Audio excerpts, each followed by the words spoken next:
The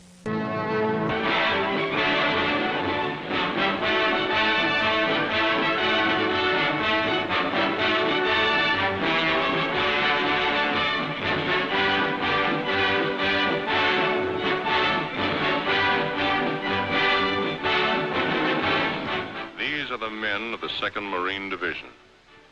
We're now embarking on a full-scale amphibious operation after many months of intensive training.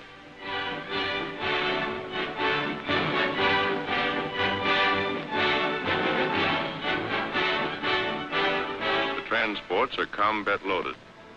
The ships of the Navy and Coast Guard form our convoy. Squadrons of carrier planes cover us in the sky. Several days from our destination, a destroyer brings us sealed orders.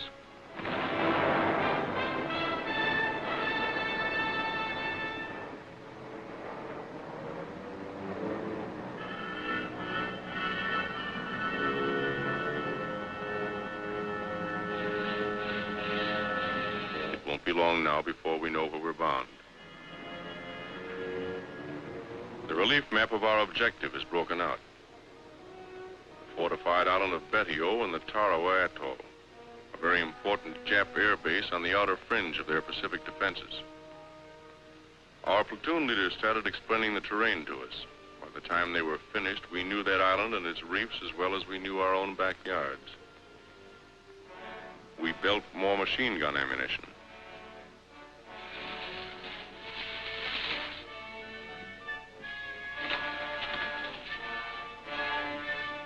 Check and test fire all weapons.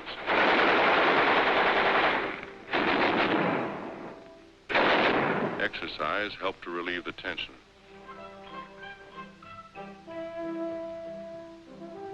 Navy and Coast Guard coxswains received last-minute instructions on formations, rendezvous areas, and departure times. Services are held on the last evening before D-Day.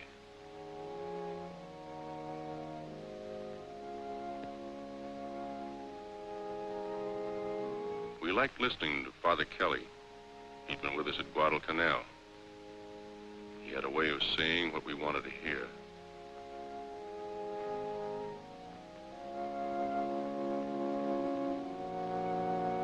Many of these men were killed the following morning.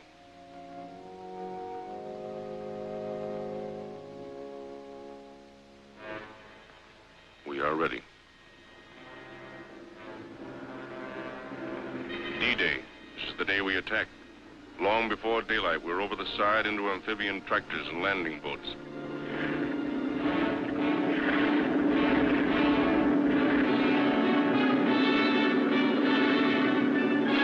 At daylight, our naval vessels opened fire, and for 4 solid hours, they pound Tarawa with high explosives.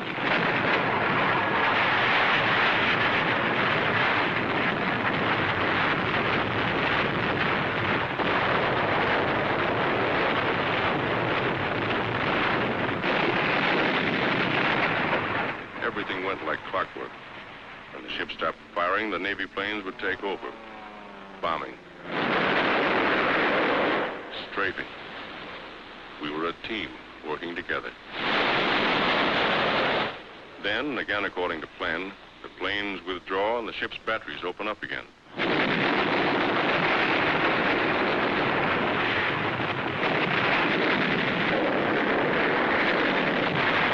Each hour, the hour we attack is getting close. For 3 days before we moved in, over 4 million pounds of explosives had been dropped on the island. It didn't seem possible that anyone could live through that bombardment.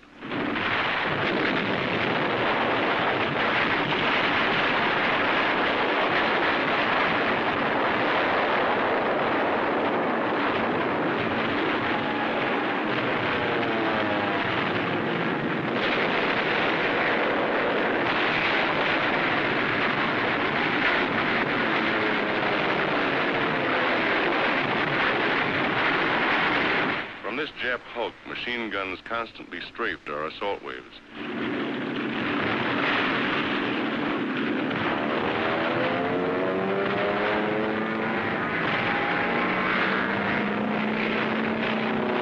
We bombed them out twice, but each time a new crew took over. One of our planes scores a direct hit.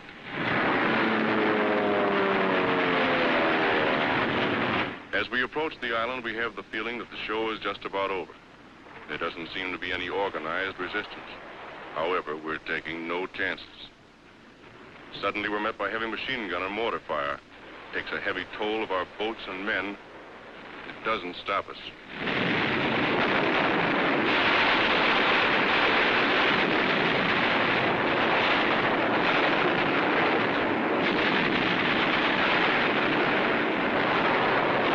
We fight our way onto the beach.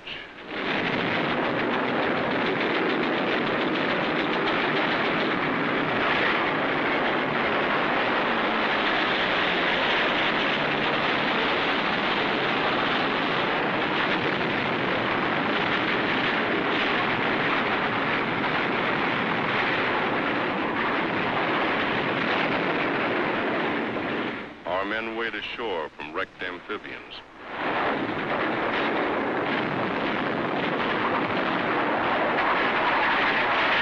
A long pier extending across the fringing reef gives protection to a lot of our boys on the way in. We have a pretty good toehold on the beach, but Jap fire pins us down for hours.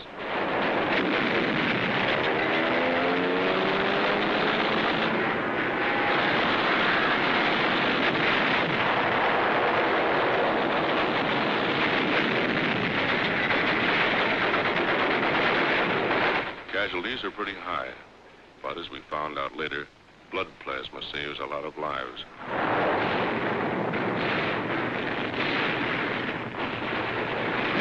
When reinforcements arrive, we start moving up.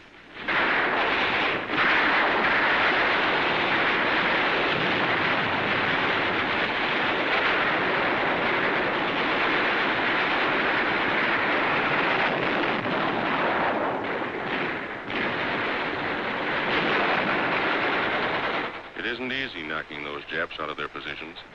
They're hidden in trees, behind revetments, buried pillboxes, bomb-proofs, bunkers.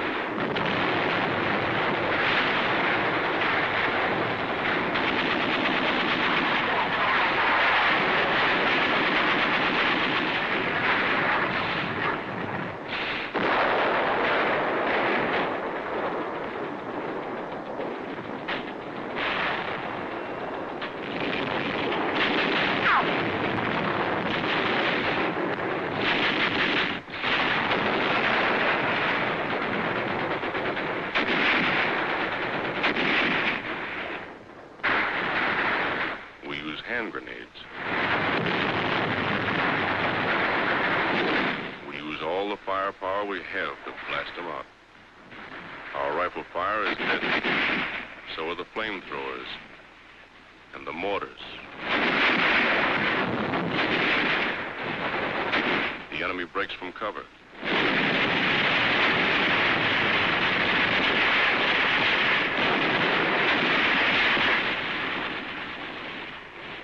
It's tough getting them out of places like this. We can never be sure where their snipers are placed. We take it slow, easy.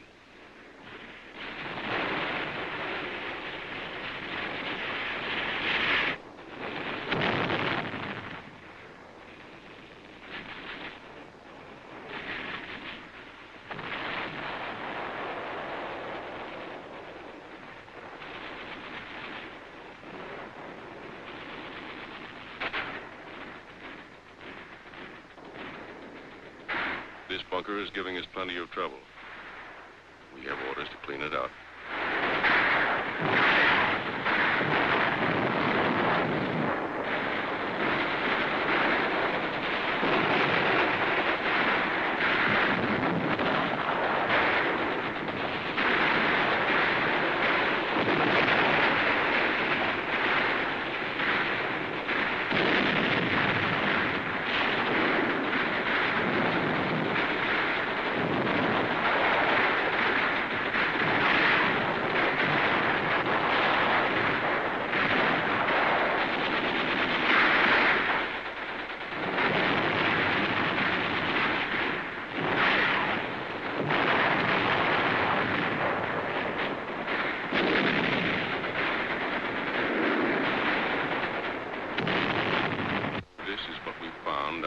side.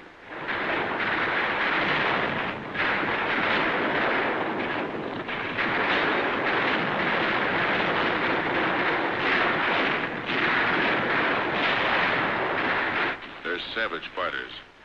Their lives mean nothing to them.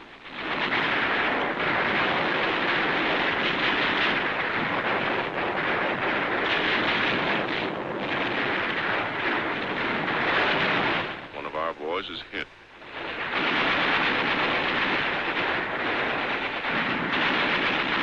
At night, the Japs would swim out to our wrecked amphibians and set up machine guns. They got a few of us before we got them.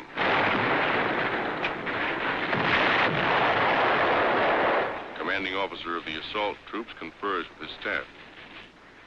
One of our medium tanks remains in operation.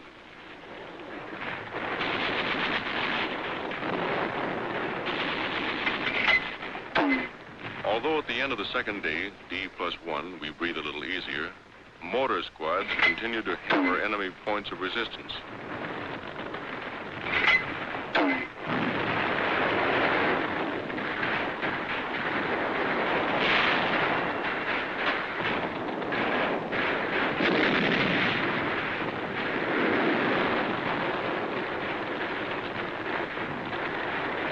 By this time, we know the Japs are licked.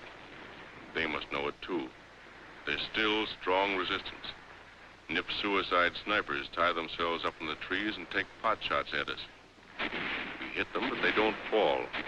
Just die and hang there.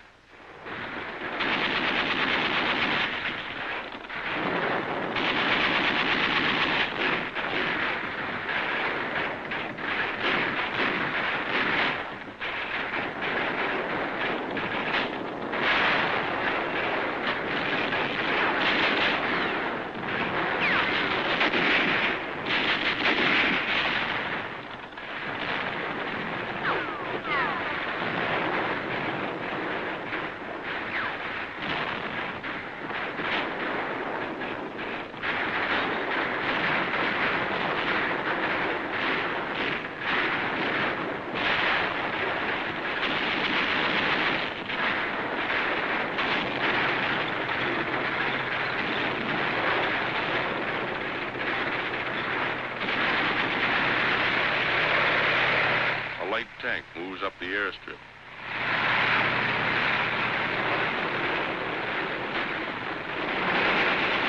One of our boys is wounded during the attack on the airfield. Another Marine goes out after him in a jeep under heavy machine gun fire.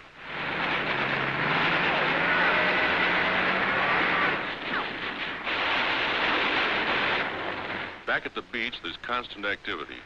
Amphibians tow in fresh supplies, food, ammunition, guns.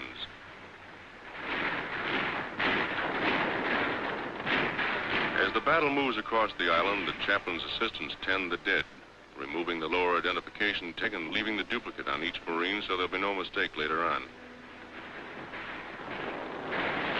Generals Holland Smith and Julian Smith commanding the force and division. Admiral Harry Hill commanding the task force. Sometimes we actually have to dig the Japs out of their holes. The island is infested with buried pillboxes, many of them still crawling with Japs. These bunkers were so constructed that heavy shelling and demolition charges failed to crumble them. Many of them were over 20 feet deep.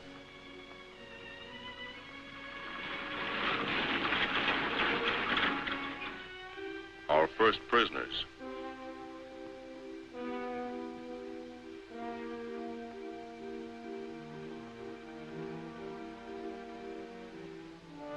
The wounded are given first aid in the field and then carried by stretcher to the boats.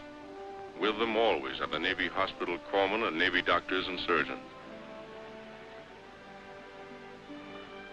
At the transport, the steel litters are lifted from the barges and lowered into the hold. They're taken to the ship's hospital. Not a second is lost.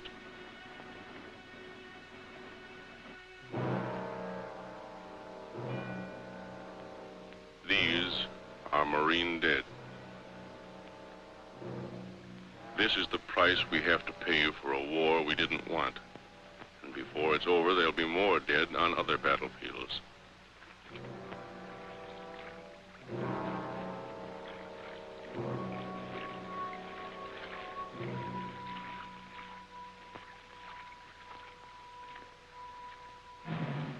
burial aboard ship for Marines killed in action.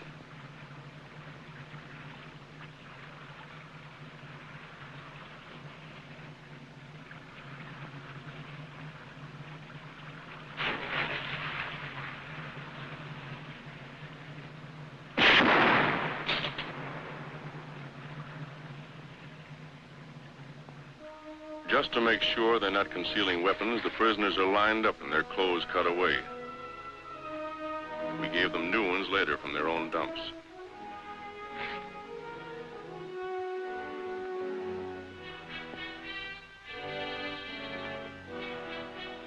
The rest of the island's defending force is dead. None escaped.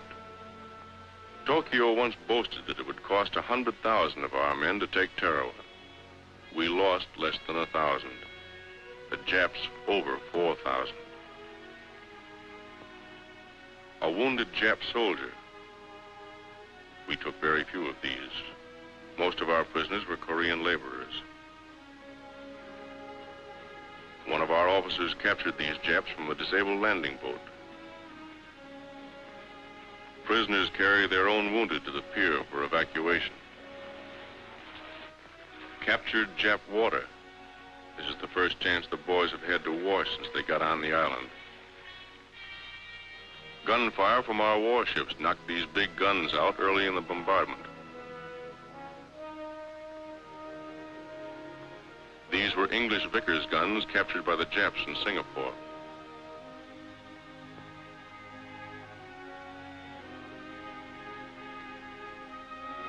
One of their many light tanks. This was the Jap command post, built of reinforced concrete several feet thick. That building was built to withstand plenty, and did. We finally took it with TNT and flamethrowers. The fighting was still going on at one end of the island when the Seabees landed with their heavy equipment. They set to work clearing the airstrip even while we were fighting for it.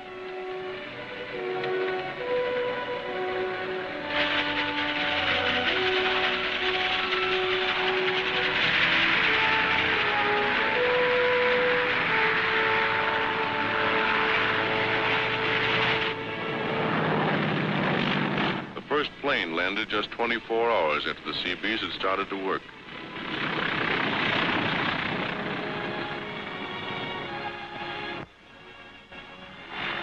The second one lands 1 minute later. We welcomed the pilot to our new home. It was our first chance to thank those guys for the swell job they did for us before and during the attack. On D+4, our relief came in. Maybe you think we weren't glad to see them.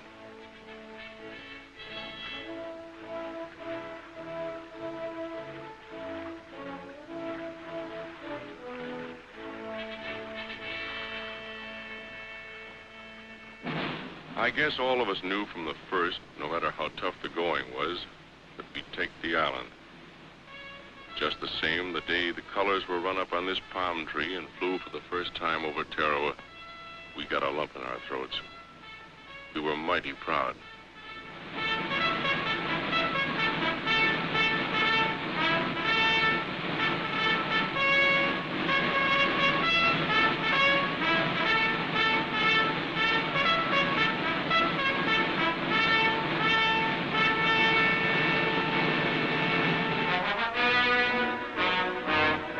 These are the Marines who took Tarawa.